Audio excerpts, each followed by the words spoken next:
Hi everyone. ఇక్కడ కనిపిస్తున్నటువంటి ఈ వ్యక్తి కశాబా దాదాసాహెబ్ జాదవ్.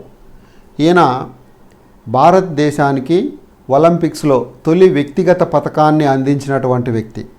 ఈయన 1925 జనవరి 15న మహారాష్ట్రలో సతారా జిల్లా గోలేశ్వరం గ్రామంలో జన్మించాడు.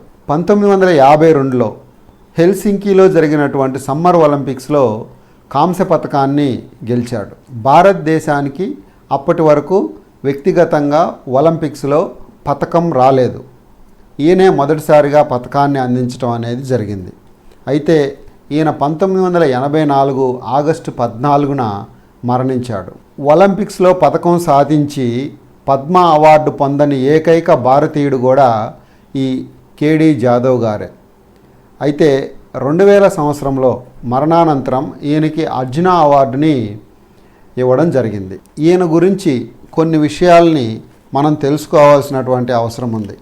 పూణేకి చెందినటువంటి రచయిత 2001లో సంజయ్ డుదానే జాదవ్ గారి యొక్క జీవిత విశేషాలతో ఒలింపిక్ వీర్ కశాబా జాదవ్ అనే ఒక పుస్తకాన్ని రాశారు. కేడి జాదవ్ గారి గురించి తెలిపేటువంటి ఏకైక పుస్తకం ఇదే.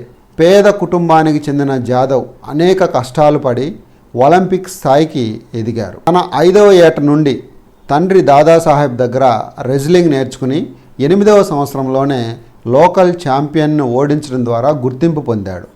1948లో లండన్ ఒలింపిక్స్లో పాల్గొన్న జాదవ్ రెజ్లింగ్లో 6వ స్థానంలో నిలిచి భారతదేశం యొక్క ప్రతిష్టను నిలబెట్టారు.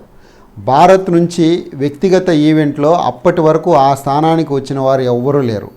ఆ తర్వాత 4 సంవత్సరాలు అకుంఠితంగా శ్రమించి 1952లో హెల్సింకీలో జరిగినటువంటి ఒలింపిక్స్లో ప్రపంచ దిగ్గజాలతో తలపడి కాంస్య పతకాన్ని సాధించాడు. 1952లో హెల్సింకీ ఒలింపిక్స్కి వెళ్లేందుకు చేతిలో డబ్బులు లేవు.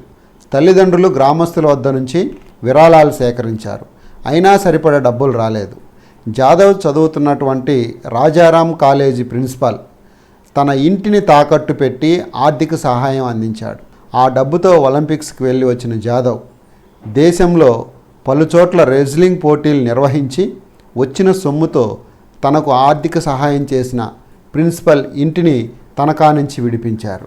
కుటుంబ సభ్యులు తగిన గుర్తింపు ఇవ్వాలని జాదవ్ గారికి పద్మవిభూషణ్ అవార్డు ఇవ్వాలని పలుమార్లు భారత ప్రభుత్వాన్ని కోరారు. అయినా ఫలితం లేదు. కుస్తీవీర్ కశాబా జాదవ్ ఫౌండేషన్ బాంబే హైకోర్టులో ప్రజా ప్రయోజన వాద్యాన్ని వేయడం జరిగింది. మే 4 లోపు నిర్ణయం తీసుకోవాలని కేంద్ర ప్రభుత్వాన్ని బాంబే హైకోర్టు ఆదేశాలు ఇచ్చింది. కేంద్ర ప్రభుత్వం ఏం నిర్ణయం తీసుకుంటుందో వేచి చూడాలి.